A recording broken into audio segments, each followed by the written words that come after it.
आपने फरमाया एक भेड़िए ने एक चरवाहे के रेवड़ से एक बकरी को बच्चा उठाया।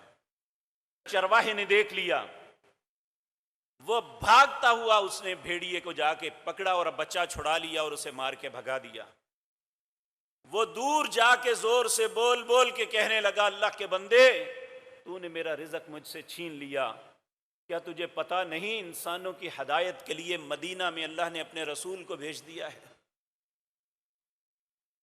वो चरवाहे ने सुना तो अपनी बकरियों को हाँकता हुआ मदीने में ले आया।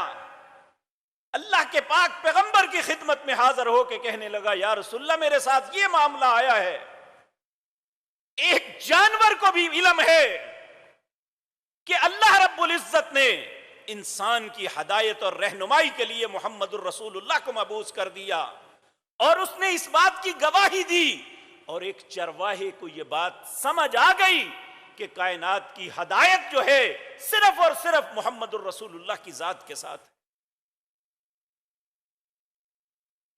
लेकिन आज के यूनिवर्सिटियों के पढ़े हुए लोगों को यह बात समझ नहीं आती।